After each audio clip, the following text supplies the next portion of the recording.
Muy bien, y estamos en la semana de prevención del embarazo adolescente. ¿Cómo estamos en relación a ese tema en particular en nuestro país? Tenemos cifras que son francamente para llorar. Y es un tema urgente y es un tema importante, pero lamentablemente un tema que se toca muy poco, que se aborda muy poco y para el que lamentablemente también se buscan muy pocas soluciones. Solo en el 2019 tuvimos 9 casos de niñas menores de 10 años embarazadas. Imagínense eso. Y el año pasado, en plena pandemia y confinamiento, con todas estas circunstancias adversas, en el 2020, estos embarazos se incrementaron, casi se triplicaron. Es decir, se presentaron 24 casos de niñas menores de 10 años embarazadas. Si eso no nos estruja el corazón, si eso no nos preocupa, francamente hemos fracasado como sociedad. Y disculpen la dureza de mis palabras, pero esa es la realidad. ¿Qué hacemos? ¿Qué hace este gobierno? ¿Qué ha hecho el gobierno pasado, el gobierno anterior por esta problemática? Bueno, la problemática es mucho más grande y mucho más grave de lo que probablemente sabemos. Para hablar de este y otros temas vamos a entrar en comunicación con Amalia Alarcón. Ella es gerente regional de programas de transformación de género e influencia de la ONG Plan Internacional, a quien le damos la bienvenida y las buenas noches. Hola, buenas noches. ¿Qué tal? Amalia, quisiera preguntarte inicialmente si acaso tenemos nosotros estrategias públicas para prevenir el embarazo adolescente, si tenemos estrategias públicas para atender el embarazo adolescente, es decir, hay planes de salud para atender esta problemática que es una realidad en nuestro país. Sí, o sea, sería injusto decir que no existen y que no hay, y los hay desde hace mucho tiempo. Desgraciadamente es obvio que algo estamos haciendo mal, que esos planes no están teniendo en cuenta todos los factores que intervienen en un embarazo adolescente y más todavía, como bien resaltabas ahorita mismo, qué factores están interviniendo en los embarazos infantiles forzados. Creo que es indispensable separar el embarazo adolescente del embarazo en niñas. Tienen causas y consecuencias completamente diferentes. Cuando uno habla de embarazos, como bien decías ahorita mismo, en niñas menores de 10 años, estamos hablando de casos de violencia sexual. O sea, cualquier estrategia tiene que pasar por la prevención de la violencia sexual. Ya cuando hablamos de embarazos adolescentes, intervienen otros muchísimos factores. Entonces, ese para nosotros es uno de los puntos centrales que tenemos que abordar, de no es lo mismo el embarazo en menores de 14 que embarazo en mayores de 15. Y sí tenemos esas políticas, pero están fallando. Correcto. Leía justamente en información que ustedes han lanzado a través de un observatorio, el primer observatorio regional sobre embarazo precoz, con énfasis en embarazo infantil forzado, matrimonio y uniones infantiles tempranas forzadas y violencia de género, con fuentes oficiales, 79 fuentes oficiales. Leía, por ejemplo, información que hablaba de violencia sexual contra niñas, niños y adolescentes. Y la cifra que también me quedó y me impactó es que en el 2020, 16 niñas fueron víctimas de violación sexual todos los días. Cada día, en promedio, se violenta sexualmente, se ultraja, se viola sexualmente a 16 niñas. ¿Qué se hace con esta cifra? Primero, señalarla, poner todos los focos en ella, y en ese sentido les agradecemos un montón el espacio para contribuir a visibilizar esto, y este es principalmente uno de los objetivos del observatorio, visibilizar esos datos. Esto no es una situación nueva, desgraciadamente estos datos se vienen repitiendo año tras año y los datos siempre han estado ahí, pero por un motivo o por otro no queremos mirarlos. Y entonces el observatorio pretende eso, pretende que miremos los datos, que los analicemos, que los veamos desagregados por edad.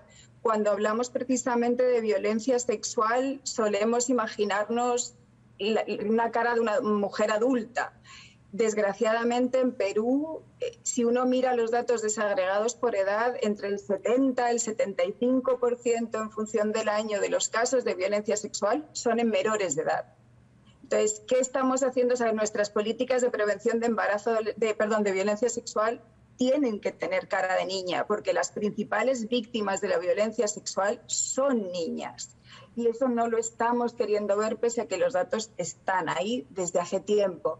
Ese es uno de los principales objetivos que tenemos con este observatorio. Y desgraciadamente eso no es solo en Perú, eso se replica en todos los países de la región. Las principales víctimas de violencia sexual son menores de edad. Y no lo queremos ver. Exacto. Dentro de estas cifras, por ejemplo, teníamos que en el 2019 hubo 12.364 entre violaciones sexuales, en todo caso, o casos de violencia sexual en niñas, niños y adolescentes. Y en el 2020, 9.582. Ahora, estas son las que se denuncian. Sí, exacto. Somos conscientes de que todas las cifras tienen un subregistro enorme, porque solo podemos registrar los casos que se denuncian y a base de encuestas pues poder ir haciendo estimados, pero tener el dato exacto es casi imposible. Pero sí, ya solo los datos que se ven, que se denuncian, son escandalosos. Imagínense todos los que no se ven. Exacto. Ahora, ¿cómo abordar el tema de sexualidad con adolescentes, pensando en la prevención del embarazo adolescente? Una de las cosas que siempre hacemos es mirar a las chicas, capacitarlas, empoderarlas, y es importante seguir haciéndolo. Lo que también uno de los enfoques que tenemos como planes, hay que incorporar a los chicos. Las chicas no se embarazan solas, se embarazan porque hay otra persona que contribuye.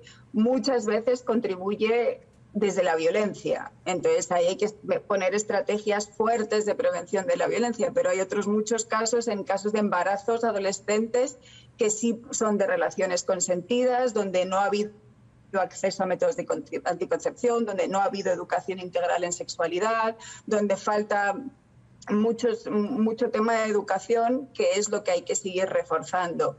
No podemos negar que los chicos, las chicas adolescentes van a tener relaciones sexuales, hay que prepararles para ello, y hay que preparar también a los hombres. Los hombres son responsables de los embarazos adolescentes, no son las chicas solas. Exacto. Y la escuela, me imagino que es el lugar ideal para precisamente prepararlos, y donde lamentablemente muchas veces se pone muchos reparos para abordar este tema y esta problemática.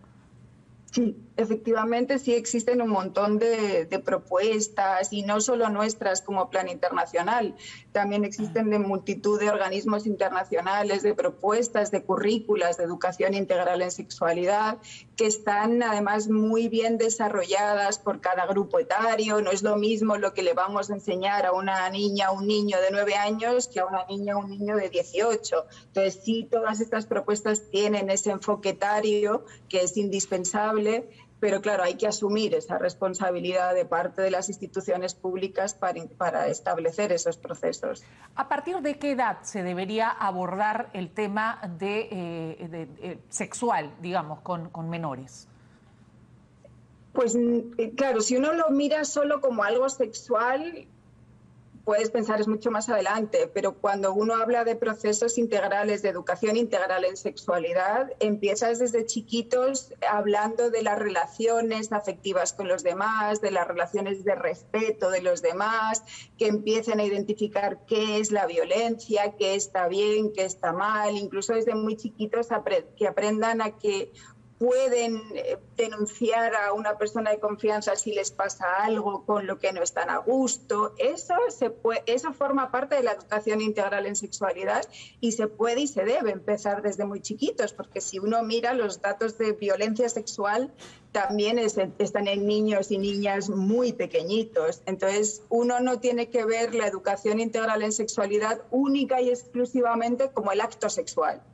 Parte también de las relaciones de respeto entre las personas, cómo nos respetamos, cómo establecemos relaciones afectivas de cariño, y cómo aprendemos. Exacto, y cómo aprendemos a pedir respeto hacia nosotros mismos y nosotras mismas y hacia el otro. Y eso es desde chiquititos. Exactamente, eso empieza por casa, ¿no? Lo ideal También sería que empiece por casa, pero en este caso los estados tienen que asumir su responsabilidad y la escuela es el lugar ideal para esto. Sin miedo, con estrategia, es la forma de llegar a ellos, pero no eludir el tema que es lo que suele suceder, no solamente en casa, sino también precisamente en las escuelas, por una serie de pensamientos, por una serie de cuestionamientos incluso de los adultos y no necesariamente de los educadores. sí. Sí, ahí nuestros programas se centran mucho en la comunidad. Como bien dices, no es solo, o sea, la escuela es el lugar de aprendizaje, pero siempre tratamos de incorporar a las familias, a las comunidades, autoridades comunitarias, precisamente para que también entiendan en qué consiste esto de la educación integral en sexualidad, que también asuman su parte de responsabilidad como familia y le pierdan ese miedo, y también porque muchas veces le estamos pidiendo a familias que lo hagan cuando ni a esas familias en su momento les dieron este tipo de educación. Entonces también a veces es injusto pedirles que hagan algo que nunca a nadie les han enseñado. Entonces el trabajo que hacemos en las comunidades es muy integral con toda la comunidad, las familias, autoridades educativas, maestros, maestras, y eso sí ayuda mucho más a estos procesos. Exacto, y a ver, generar espacios de diálogo. Me imagino también entender Sí. que, a ver, no hay temas tabú, que hay que saber, en todo caso, abordar problemáticas, ver las problemáticas, asumirlas y resolverlas. Y aquí tenemos un severo problema que probablemente la pandemia ha agravado aún más, hablando de estos temas como embarazo precoz, de matrimonio o uniones infantiles tempranas forzadas o violencia de género. Sí, sí. Con tabú hay que tener una cosa clara. Tabú es simplemente que nos da miedo hablarlo, no que no esté pasando. Exacto. Entonces, está pasando, hay que vencer el tabú para poder hablarlo. Y efectivamente la pandemia tiene todos los elementos para agravar la situación. Los datos que se tienen, cuando uno puede tener datos de quién es el perpetrador en los casos de violencia sexual contra niñas, es del entorno más cercano. No se trata de casos de violencia sexual en la calle, en un callejón oscuro, como suele ser el estereotipo, no. La violencia sexual contra niñas ocurre en es casa. El entorno más cercano. Entonces, estamos hablando de niñas que están encerradas en sus casas con sus perpetradores, niñas que están alejadas de un espacio seguro que es la escuela. El hecho de que las escuelas estén cerradas, entonces no solo estoy encerrada en casa con el perpetrador, sino donde podía pedir ayuda, que era la escuela, no tengo acceso. Entonces, no tengo acceso tampoco a poner una denuncia. Eso incrementa, por supuesto, el riesgo de violencia sexual. Lo que decíamos al principio, que eso se vaya a ver reflejado en las denuncias, no podemos decir que vaya a ser así. Entonces, no porque ahora de repente veamos que no suben las denuncias, decimos, no hubo incremento. No, Exacto. No lo podemos saber porque a lo mejor muchas de esas niñas no denuncian. Exacto. En los casos de matrimonios y uniones, es otra de las problemáticas que durante muchos años en nuestra región hemos querido pensar que no existe. Y sí existe en nuestra región, y en Perú existe muchísimo. Si uno mira los datos del observatorio, se puede encontrar son muy poquitos, pero hay 11 casos en los últimos registros de niñas que se casaron antes de los 14 años. O sea, estamos hablando de niñas que se casan antes de los 11. No tenemos datos de la cantidad de uniones informales, que hay muchísimas más uniones informales que también tienen muchas implicaciones. Y detrás de un matrimonio, una unión infantil temprana y forzada, hay una situación de pobreza en la familia. La pobreza con COVID ha subido. Hay una situación de violencia en el hogar, que sabemos que ha subido la violencia en el hogar con COVID. Hay una situación de acceso a la educación. Las niñas llevan año y medio sin poder ir a la escuela. Entonces, todos los factores que sabemos que están detrás de los matrimonios y uniones están aumentando. Entonces, que sí o sí estarán aumentando, pero uniones no hay datos. Exacto. Podremos saberlo en más tiempo. Exacto, y para eso necesitamos tomar al toro por las astas, es decir, asumir que tenemos esta problemática y empezar a actuar en función de ella. Muchísimas gracias, Amalia Alarcón, vocera de Plan Internacional, por estar esta noche con nosotros hablando de un tema tan delicado como este. Muchas gracias nuevamente. 10:42. Gracias por el espacio.